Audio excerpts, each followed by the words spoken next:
एक दिन अकबर ने बीरबल से कहा, बीरबल, मैं जानना चाहता हूँ कि दरबार में सबसे चतुर व्यापारी कौन है।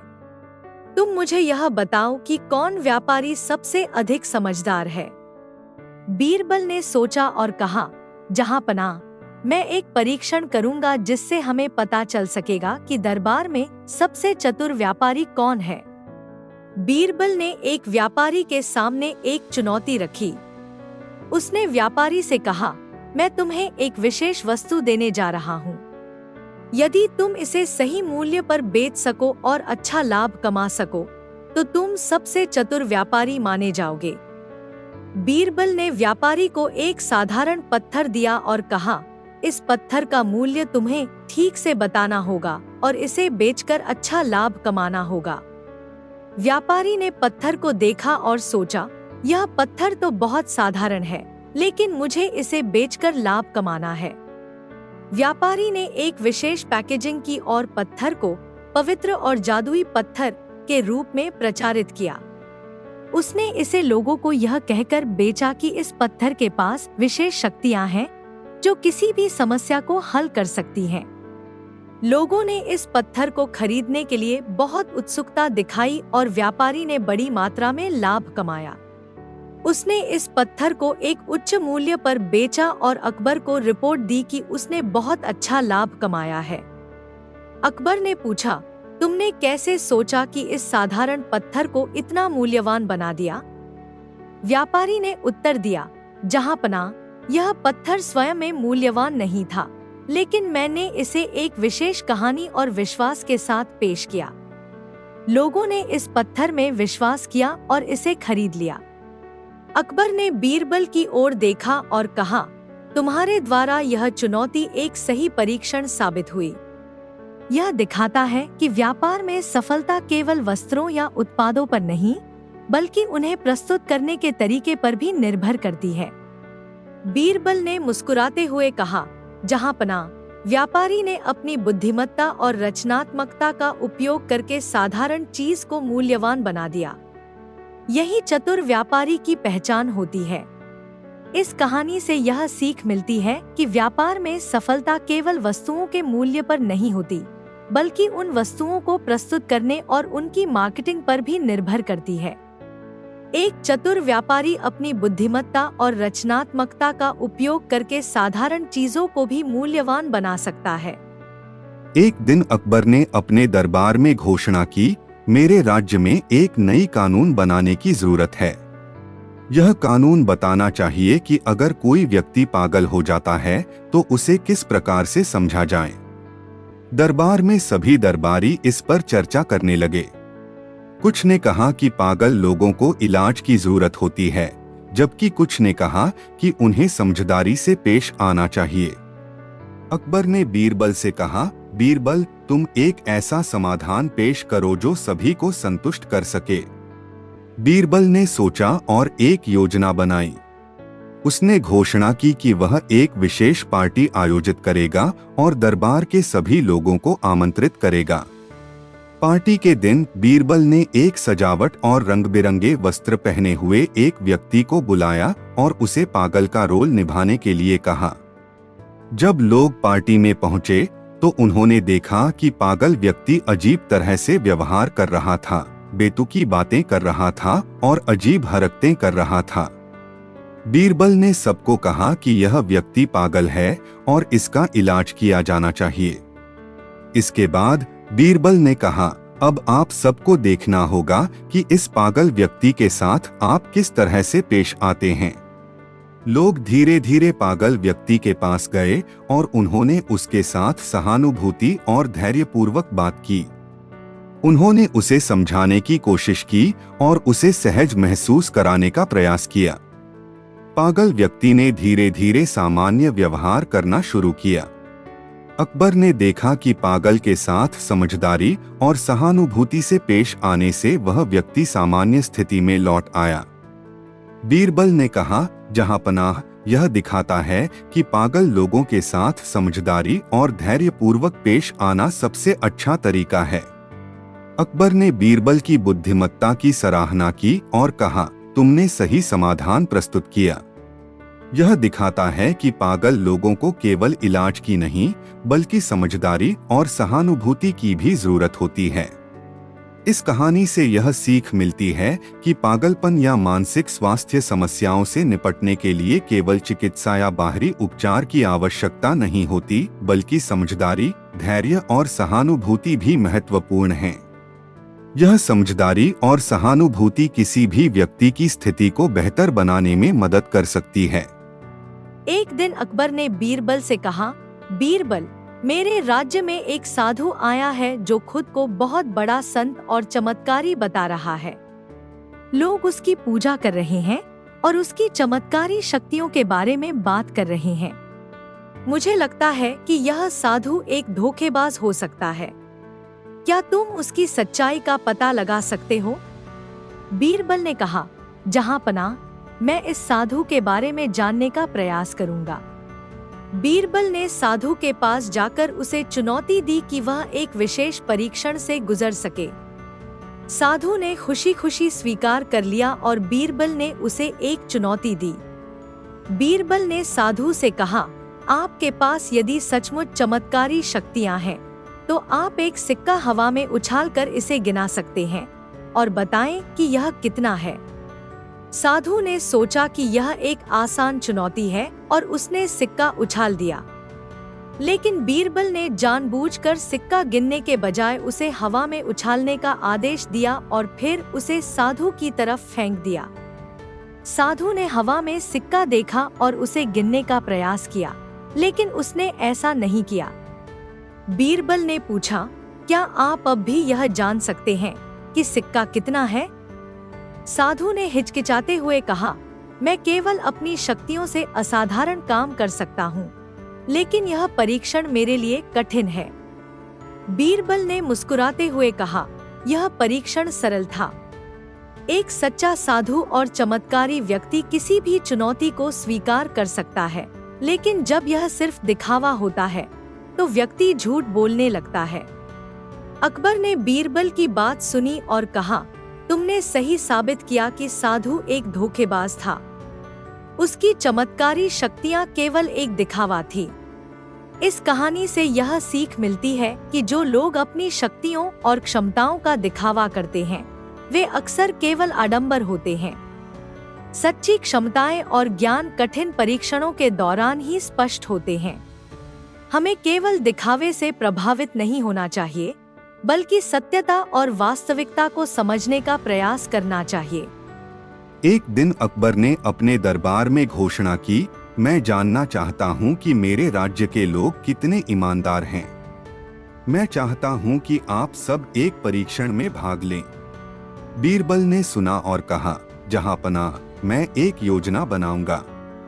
बीरबल ने एक योजनाबद्ध खेल का आयोजन किया, जिसमें सभी दरबारियों को शिकार के लिए जंगल में भेजा गया। बीरबल ने दरबारियों को कहा कि जो व्यक्ति सबसे बड़ी और शानदार शिकार लाएगा, उसे विशेष पुरस्कार मिलेगा।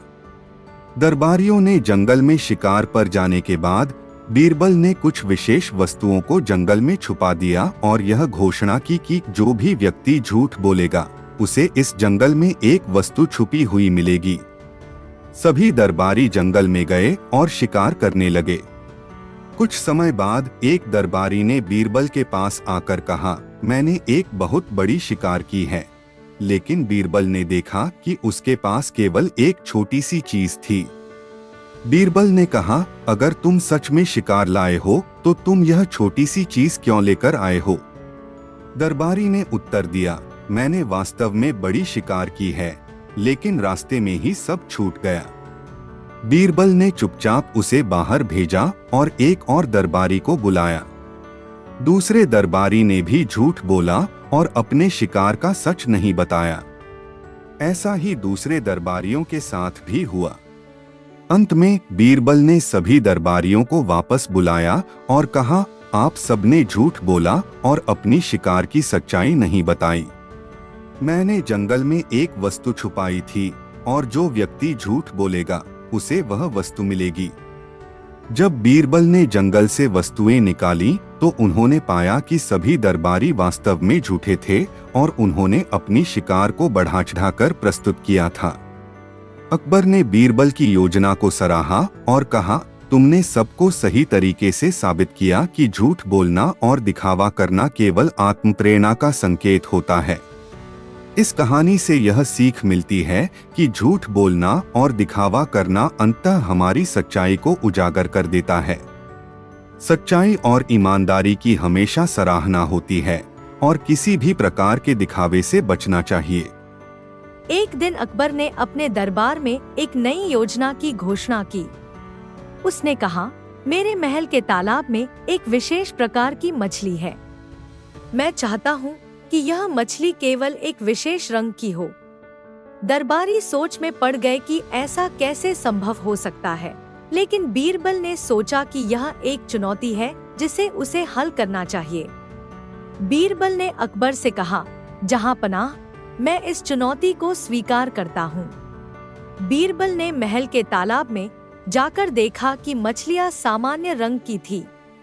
बीरबल ने सोचा कि अकबर की इस चुनौती को पूरा करने के लिए उसे एक अनूठा तरीका अपनाना होगा। बीरबल ने महल के बगीचे में कुछ रंगीन फूल लगाए और उन फूलों के रंगों को तालाब के पानी में मिलाने की योजना बनाई। उसने फूलों से रंगीन पानी तैयार किया और इसे तालाब में डाला। कुछ दिनों के बाद मछलियाँ रंगीन हो गईं और तालाब का पानी सुंदर रंगों से भर गया। अकबर ने जब मछलियों को देखा तो वह बहुत खुश हुआ और बीरबल की सराहना की। बीरबल ने कहा, जहां पनाह, इस रंगीन पानी ने मछलियों को बदल दिया और उनकी रंगत को नया रूप दिया। यह केवल रंगीन फूलों का परिणाम है। अकबर ने बीरबल की योजना को सराहा और कहा, तुम्हारी सोच और कड़ी मेहनत ने इस चुनौती को सफलतापूर्वक हल किया। यह साबित करता है कि सृजनात्मकता और सूझबूझ से किसी भी समस्या का समाधान निकाला जा सकता है। इस कहानी से यह सीख मिलती है कि सृजनात्मकता और स्मार्टनेस के साथ किसी भी चुनौती को हल किया जा सकता है। साधारण तरीके से काम नहीं चलता, लेकिन नए और अनूठे तरीकों से समस्याओं का समाधान खोजा जा सकता है। एक दिन अकबर ने दरबार में एक घोषणा की कि दरबार के सबसे बुद्धिमान व्यक्ति को एक खास पुरस्कार दिया जाएगा। उसने बीरबल को कहा कि उसे एक ऐसा तरीका खोजकर दिखाना होगा जिससे पता चल सके कि कौन दरबारी सबसे चतुर है। बीरबल ने सोचा और एक योजना बनाई। उसने दरबारियों को एक विशेष मांस का टुकड़ा दिया और कहा, यह मांस बहुत खास है। इसमें विशेष गुण हैं। जो भी इस मांस को सही तरीके से पहचान सके और यह बताकर बता सके कि यह किस जानवर का है, उसे पुरस्कार मिलेगा। सभी दरबारी मांस के टुकड़े को ध्यान से देख रहे थे और उसे पहचानने की कोशिश कर रहे थे। कुछ ने कहा कि यह गाय का मांस है, कुछ ने कहा कि यह बकरी का मांस है, लेकिन कोई भी सही उत्तर नहीं दे सका।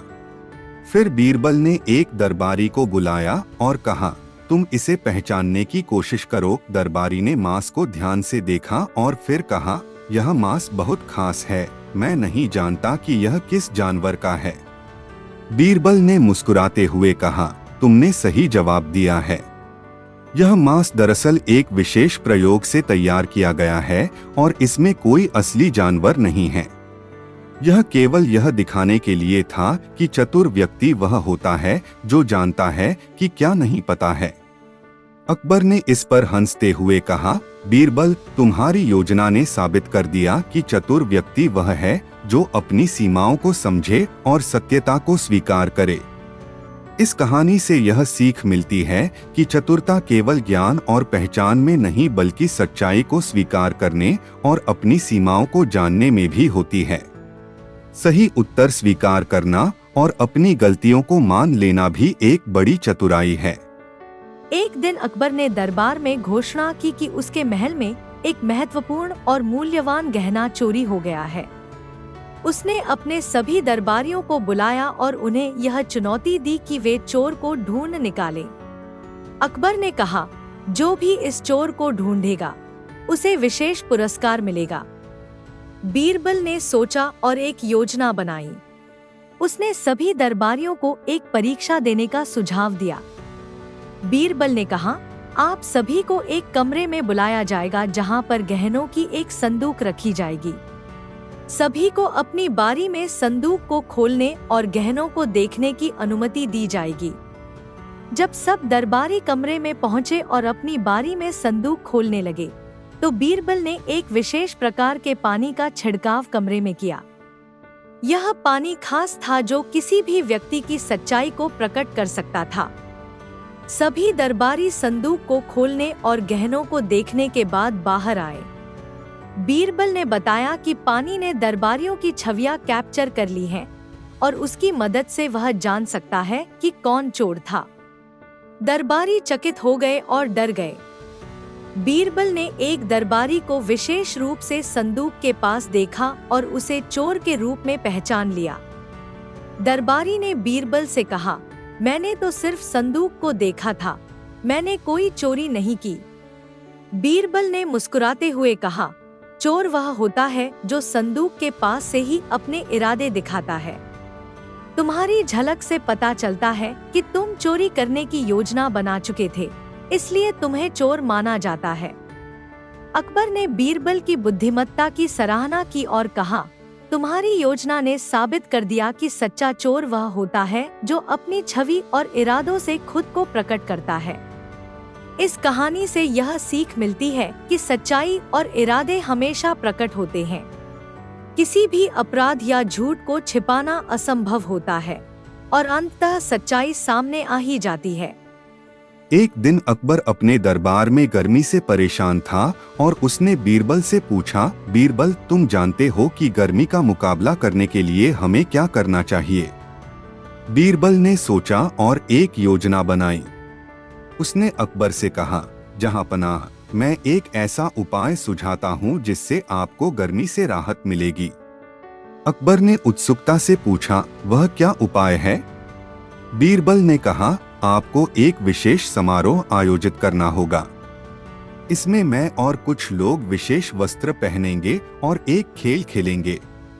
अकबर ने सहमति दी और बीरबल ने समारोह की तैयारी की। समारोह के दिन बीरबल और उसके साथी रंग बिरंगे वस्त्र पहनकर महल के बगीचे में आए। उन्होंने अपनी ओर से कई गाने गाए और नृत्य किया, जिससे माहौल में एक ठंडक और खुशी का एहसास हुआ। तभी बीरबल ने एक चालाकी से काम लिया। उसने दर्शकों से कहा, मैं एक विशेष खेल खेलूंगा जिसमें आप सभी को खुद को ठंडा रखने के लिए मुझसे प्रतियोगिता करनी होगी। जो भी व्यक्ति सबसे अच्छे तरीके से ठंडक बनाए रखेगा, उसे विशेष पुरस्कार मिलेगा। दर्शकों ने देखा कि बीरबल ने अपने कपड़े विशेष प्रकार के बनाए थे जो ठंडक बनाए रखते थे। धीरे धीरे सभी लोग बीरबल की तरह कपड़े पहनने लगे और खेल में भाग लिया। सबने पाया कि बीरबल का तरीका बहुत प्रभावी था और उन्हें ठंडक का एहसास होने लगा। अकबर ने हंसते हुए कहा, बीरबल, तुमने दिखाया कि एक सरल और खुशहाल वातावरण भी गर्मी से राहत दे सकता है। यह साबित करता है कि ठंडक केवल वस्त्रों से नहीं बल्कि माहौल और खुशहाली से भी मिल सकती है। इस कहानी से यह सीख मिलती है कि समस्याओं का समाधान केवल वस्त्र या भौतिक चीजों में नहीं, बल्कि माहौल और खुशहाली में भी हो सकता है। सकारात्मक दृष्टिकोण और खुशहाली से जीवन की कठिनाइयों का मुकाबला किया जा सकता है। एक दिन अकबर ने बीरबल से कहा, मुझे एक जादुई प्याला चाहिए जो हमेशा भरपूर पानी से भरा रहे, चाहे कितनी भी मात्रा में पानी पिया जाए। क्या तुम ऐसा कुछ कर सकते हो? बीरबल ने सोचा और कहा, जहांपनाह, मैं इसका एक दिलचस्प समाधान लाऊंगा। कुछ दिन बाद बीरबल ने अकबर को एक सुंदर सोने का प्याला दिखाया और कहा, यह प्याला विशेष रूप से तैयार किया गया है, इसका उपयोग आप कर सकते हैं। अकबर ने प्याले को लेकर उसमें पानी डाला और देखा कि प्याला वास्तव में बहुत जल्दी भर जाता है।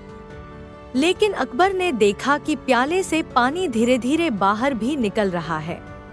अकबर ने बीरबल से पूछा, यह जादुई प्याला क्यों नहीं है जैसा कि तुमने कहा था?